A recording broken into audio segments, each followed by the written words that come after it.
بسم الله الرحمن الرحيم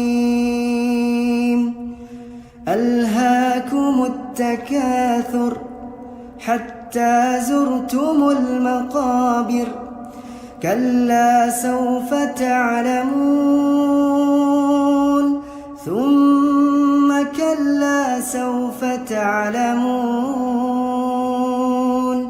كلا لو تعلمون علم اليقين